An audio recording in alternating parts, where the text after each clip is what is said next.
حضرت مولانا عطا اللہ شاہ بخاری رحمۃ اللہ علیہ 1953 کی تاریخ میں، پھر اس کے بعد 1974 میں لاہور میں 10,000 بندے شہید ہو گئے. 10,000 بندے اپنوں نے مارے تھے. باہر سے انڈیا نے حملہ نہیں کیا تھا، نہ روس سے کچھ آئے تھے، اپنوں نے مارے تھے کہ تم لوگ ناموس رسالت کی بات کیوں کرتے ہو، تم لوگ ختم نبوت کی بات کیوں کرتے ہو. کسی نے حضرت مولانا عطا اللہ شاہ بخاری رحمۃ اللہ علیہ سے کہا کہ لوگ یہ کہتے ہیں کہ 10,000 بندے مرے ہیں، ان کے خون کا حساب کون دے گا. یعنی عطا اللہ شاہ نے لوگوں کو اٹھایا، ترغیب دے دی، لوگ جوش میں آ گئے، تحریک اٹھی اور 10,000 بندے قتل ہوئے.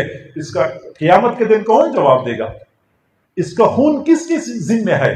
تو حضرت مولانا عطا اللہ شاہ بخاری رحمۃ اللہ علیہ نے اپنے مخصوص انداز میں فرمایا کہ تم ان 10,000 کی بات کرتے ہو، میں یہ کہتا ہوں کہ مسیلمۃ الکذاب کے زمانے سے لے کے آج تک جتنے لوگ ناموس رسالت کی خاطر شہید ہو چکے ہیں، ان سب کے خون کا حساب قیامت کے دن میں دوں. اور پھر جذبات میں آ کے فرمایا کہ قیامت کے دن میں اپنے نانا سے کہوں گا، میں اپنے نانا سے کہوں گا کہ نانا، آپ کے ختم نبوت کی خاطر ایک تو ابو بکر صدیق کی جماعت تھی جنہوں نے جنگ یمامہ میں مسیلمۃ الکذاب کو قتل کیا تھا، 700 بندے شہید ہوئے تھے. ایک یہاں میرے ساتھی ہیں، 10,000 بندے شہید ہو چکے ہیں. چونکہ دونوں کا مقصد ایک تھا، اس لیے میرا یہ مطالبہ ہے کہ میرے 10,000 شہداء کو ان 700 شہداء کے برابر کھڑا کر دیا جائے. کرفیو لگا تھا لاہور میں، آگے بڑھنے کی اجازت کسی کو نہیں تھی. اپنی ہی محافظین نے لکیریں کھینچی ہوئی تھی، جو بندہ اس سے آگے بڑھے گا تو ہم گولی مار دیں گے. جو آگے بڑھتا تھا گولی مارتے تھے. بوڑھا آدمی 80 سال اس کی عمر تھی اور 5 سالہ پوتا اپنے کندھے پہ بیٹھایا ہوا تھا اور لے کے آ گیا. لوگوں نے روکا، وہ نہیں رکا اور لکیر پار کر کے کھڑا ہو گیا اور نعرہ لگایا ختم نبوت. ختم نبوت کا نعرہ لگایا. پوتے کو پہلے سمجھایا ہوا تھا، پوتے نے اونچی آواز سے کہا زندہ باد. دادا نعرہ لگا رہا ہے، پوتا جواب دے رہا ہے. ادھر سے 2 گولیاں چلتی ہیں، ایک دادا کی سینے میں پیوست ہو جاتی ہے جس کی عمر 80 سال ہے، ایک پوتے کی سینے میں پیوست ہو جاتی ہے جس کی عمر 5 سال ہے. یہ بوڑھا اور یہ معصوم بچہ دونوں ناموس رسالت کی خاطر شہید ہو جاتے ہیں. اسی کرفیو کے زمانے میں جب اس چوک تک پہنچنا ممکن نہیں تھا اور پہنچنے والے کو گولی ماری جاتی تھی، اس وقت حضور صلی اللہ علیہ وسلم کے جانثاروں میں سے ایک جانثار آگے بڑھا، چوک پہ کھڑا ہو گیا اور آذان دی، اللہ اکبر اللہ اکبر. ابھی یہ کلمہ کہا تھا کہ وہاں سے گولی چلی، گر گیا، شہید ہو گیا. اگلا آگے بڑھا، اس نے بھی کہا اللہ اکبر اللہ اکبر، گولی چلی، وہ بھی شہید ہو گیا. اگلا آگے بڑھا، اس نے کہا اشہد اللہ الہ الا اللہ، گولی چلی، وہ بھی شہید ہو گیا. جی ہاں، آذان کے ایک ایک کلمے کے لیے ایک ایک بندے نے شہادت کا جام تو نوش کر لیا، لیکن آذان کو ادھورا نہیں چھوڑا، آذان کو مکمل کر کے چھوڑ دیا. بوڑھی والدہ اپنے جوان العمر بیٹے کی بارات کے ساتھ جا رہی تھی.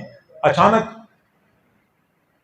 گولیوں کی آواز آئی تو بوڑھی اما نے پوچھا کہ یہ گولیاں کیوں چل رہی ہیں، فائرنگ کیوں ہو رہی ہے؟ لوگوں نے بتا دیا کہ یہاں وہ ختم نبوت کا مسئلہ بنا ہوا ہے، تو یہ حکومتی کارندے ہیں جو ختم نبوت کے کارکنوں پر گولیاں چلا رہے ہیں.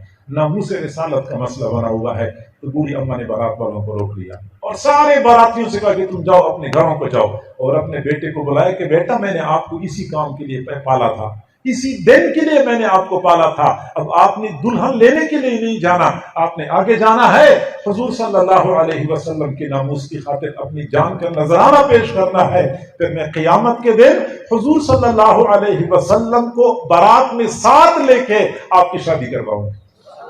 اور پھر اس جری ماں نے پھر اپنے بیٹے کو میدان کی طرف بھیج دیا اور تھوڑی دیر بعد خبر ملی کہ وہ بیٹا بھی شہید ہو گیا. اس انداز سے ان حضرات نے ناموس رسالت کی خاطر اور ختم نبوت کے عقیدے کے تحفظ کی خاطر قربانیاں دی ہیں. آج بھی اسی چیز کی ضرورت ہے میرے بھائیوں. ہر زمانے میں ہمارے جو حکمران طبقہ ہوتا ہے کبھی بھی اسلام کے لیے صحیح نہیں رہا، کوئی بھی طبقہ اسلام کے حق میں اچھا نہیں رہا، لیکن فرق ہوتا ہے کچھ ایسے قرائن ہوتے ہیں جہاں سے معلوم ہوتا ہے کہ واقعی پیچھے سے کوئی بڑی پشت پناہی کی بنیاد پہ باقاعدہ ختم نبوت کے اس قانون کو ختم کرنے کی کوشش کی جا رہی ہے، یا ناموس رسالت کی اس قانون کو ختم کرنے کی کوشش کی جا رہی ہے۔ میرے بھائیوں، یہ قانون ویسے نہیں بنا، یہ قانون بنتے بنتے ہزاروں لوگوں نے اپنی جانوں کے نذرانے پیش کیے ہیں، ہزاروں نہیں لاکھوں بچے یتیم ہو چکے ہیں، عورتیں بیوہ ہو چکی ہیں، ہمارے بڑوں نے قربانیاں دے دے کے یہ قانون بنایا ہے۔ آج یہ بنا بنایا قانون ہم سے کوئی بندہ یا کوئی حکومت یا کوئی ادارہ ہم سے اس قانون کو ختم کرنے کی کوشش کرتا ہے اور ہم بے حسی کی تصویر بنے رہے، یقیناً قیامت کے دن ہم حضور صلی اللہ علیہ وسلم کے سامنے جانے کے اہل نہیں ہوں گے۔ اگر ہم یہ چاہتے ہیں کہ ہم حضور صلی اللہ علیہ وسلم کے سامنے قیامت کے دن سرخرو ہوں گے تو کم از کم اتنا تو کر لینا، جو قانون بنا ہوا ہے اس قانون کے تحفظ کے لیے اپنی خدمات پیش کر لیں۔ ہم نے کیا کرنا ہے؟ ہم نے چند ایک کام کرنے ہیں عقیدہ ختم نبوت کے لیے۔ پہلا کام تو یہ ہے کہ اس کے بارے میں مکمل آگہی ہم نے حاصل کرنی ہے کہ عقیدہ ختم نبوت کیا ہے، اور عقیدہ ختم نبوت پہ ڈاکہ ڈالنے والے ان لوگوں کا مقصد کیا ہے، ان کا کاز کیا ہے، اور یہ کنہوں نے ان کو بھیجا ہے، کنہوں نے ان کو کھڑا کیا ہوا ہے، اور اس وقت کیا ہو رہا ہے، ان کے بارے میں مکمل آگہی حاصل کرنا یہ عشق نبوت کا تقاضا ہے۔ پہلے کام تو یہ کرنا ہے۔ دوسرا کام یہ کرنا ہے کہ ختم نبوت اور ناموس رسالت کے لیے جو جماعتیں کام کر رہی ہیں، کسی بھی مسلک سے تعلق رکھنے والی ہوں، کوئی بھی شخصیت ہو، لیکن ناموس رسالت کے لیے جب کام ہو رہا ہے، کیونکہ ناموس رسالت تو سب کا مشترکہ مسئلہ ہے، ختم نبوت تو سب کا مشترکہ معاملہ ہے، تو ہم ان لوگوں کے دست و بازو بنیں، ہم ان کے ساتھ جتنا کر سکتے ہیں اپنا تعاون، اپنی مدد فراہم کر لیا کریں، ان کے حوصلہ افزائی کریں، کبھی پروگرام کے لیے بلائیں تو پروگرام میں جایا کریں، اگر کبھی چندے کی ضرورت ہو تو چندہ بھی دے دیا کریں، جیسے ہم تعاون کر سکتے ہیں ہم ان کے ساتھ تعاون کر لیا کریں۔ یہ ہمارا فرض بنتا ہے ان کے دست و بازو بنے۔ اسی طریقے سے جب اسی موضوع پہ، اسی عنوان پہ اگر کوئی پروگرام ہوتے ہیں تو ایسے پروگراموں میں شرکت کرنا اپنا مذہبی فریضہ سمجھیں، تاکہ ہم قیامت کے دن اتنا کہہ سکیں کہ اللہ اللہ اللہ کے نبی، ہم کم از کم آپ کی محبت میں ایک مرتبہ تو یہ سفر کر چکے تھے۔ حضرت مولانا انور شاہ کشمیری رحمۃ اللہ علیہ کی طبیعت خراب تھی، ہندوستان میں تھے، طبیعت خراب تھی، ڈاکٹروں نے سفر کرنے سے منع کیا تھا، اور ان کو پتہ چلا کہ بہاولپور میں قادیانیوں کے خلاف کوئی مقدمہ ہے، تو اس مقدمے میں کسی ایسے عالم کی ضرورت ہے جو صحیح انداز میں وکالت کر سکے اور قادیانیوں کے خلاف اپنا موقف پیش کر سکے۔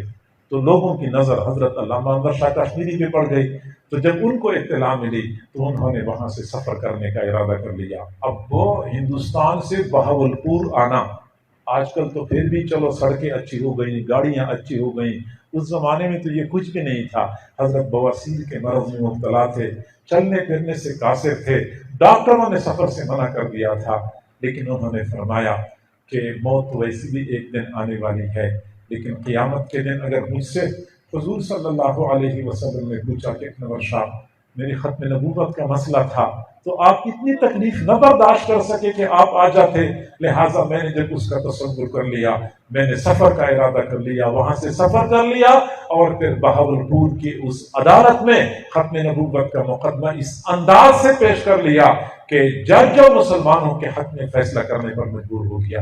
اور حضرت علامہ انور شاہ کشمیری رحمۃ اللہ علیہ فرمایا کرتے تھے کہ اگر ہم ختم نبوت کے عقیدے کا دفاع نہ کر سکے تو ہم سے گلی کا کتا بہتر ہے، گلی کا کتا بہتر ہے جو اپنے مالک کے گھر کا پہرا دیتا ہے، اور ہم اپنے محبوب کی عزت اور ختم نبوت کا پہرا نہیں دے سکے۔ تو میرے بھائیو، ان حالات میں کم از کم ختم نبوت اور ناموس رسالت کے حوالے سے ہم اپنی خدمات پیش کر لیں۔